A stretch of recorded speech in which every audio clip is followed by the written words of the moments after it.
एक समय की बात है। एक बार एक राज्य था। उसके राजा के सभी मित्र राज्यों के साथ बहुत अच्छे व्यवहार थे, यानी वो सभी के अच्छे दोस्त थे। सभी के यहाँ आना जाना लगातार लगा रहता था। इसीलिए सभी राज्य उनके लिए आए दिन कुछ ना कुछ भेजते रहते थे। कभी जेवर हो, कभी खाने को कुछ हो, कभी वस्त्र हो, कुछ ना कुछ गिफ्ट्स हमेशा देते रहते थे। एक दिन उनके दरबार में एक विदेशी मेहमान आया और उसने जाते समय राजा की मेहमान नवाजी से खुश होकर राजा को एक पत्थर उपहार दिया, यानी गिफ्ट किया। राजा को वो पत्थर बहुत ही अच्छा लगा। उसने उस पत्थर की भगवान की मूर्ति बनाने का हुक्म दिया अपने मंत्री को। राजा उस मूर्ति को अपने राज मंदिर में लगवाना चाहते थे। राजा की अनुमति पाकर, परमिशन लेकर मंत्री एक कारीगर के पास जाता है। उसको पत्थर देकर कहता है कि इसकी एक अच्छी सी मूर्ति बनवा दो।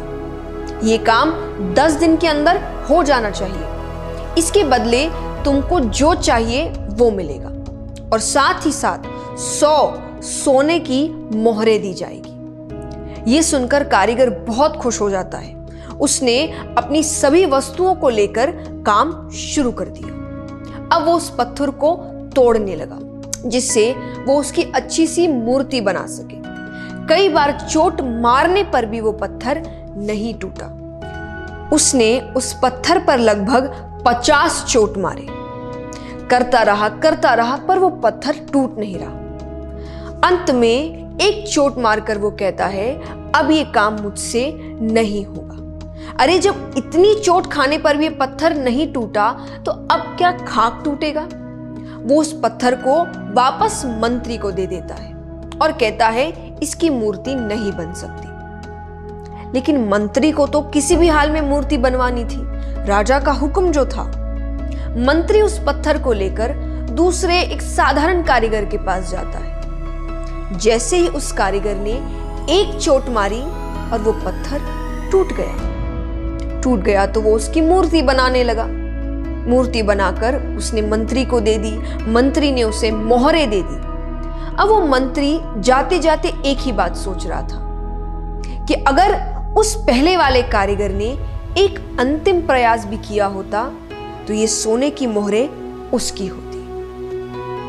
ये कहानी हमें क्या सिखाती है कि कई बार हम बहुत मेहनत करते हैं लेकिन फिर भी काम को अधूरा छोड़ देते हैं, ये सोचकर कि अगर अब तक नहीं हुआ तो आगे भी नहीं होगा।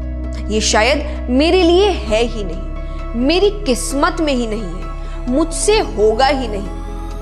पर असलियत में आपको बस एक बार और करने की जरूरत है, थोड़ी सी मेहनत और करने की जरूरत है, थोड़ा सा पेशेंस और रखने की जरूरत है। शायद जिस वक्त उस काम को छोड़ रहे हो उसकी अगली ही बार वो काम हो जाए, पर हम उसे छोड़ देते हैं। अपने गोल्स को छोड़ देते हैं, अपने सपनों को छोड़ देते हैं, अपनी जीत को छोड़ देते हैं।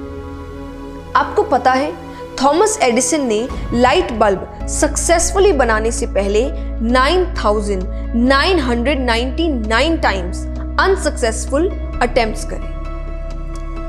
बहुत ही बड़ा नंबर है ये। फिर भी जब वो सक्सेसफुल रहे और उनसे पूछा गया कि इतनी बार हारने पर भी वो मायूस नहीं हुए, उन्होंने हार नहीं मानी, अपना काम नहीं छोड़ा, तो उन्होंने एक ही जवाब दिया कि मुझे उन अनसक्सेसफुल अटेम्प्ट से पता चला कि इतने तरीके हैं जिनसे मुझे सफलता नहीं मिलेगी, तो मुझे इन्हें दोहराना नहीं है। तो मेरे लिए ये अनसक्सेसफुल अटेम्प्ट्स नहीं थे या मेरी हार नहीं थी, ये मुझे सही चीज सिखाने का तरीका था। तो ये कहानी भी आपको यही सिखा रही है कि जस्ट बिकॉज कुछ समय तक आपका काम नहीं हुआ तो इसका मतलब ये नहीं कि आप रुक जाए या हार मान ले, क्योंकि मेहनत अपना असर जरूर दिखाती है। किसी को जल्दी, किसी को देर से, पर असर दिखाती है। तो हारो मत, बस मेहनत करते रहो, नए नए तरीके ढूंढते रहो जिससे आपका काम हो जाए, जिससे आपको आपके गोल्स मिल जाए, जिससे आप सक्सेसफुल हो जाए। क्योंकि अगर तुम रुक गए तो वो जो सोने की मोहरें हैं वो कोई और ले जाएगा।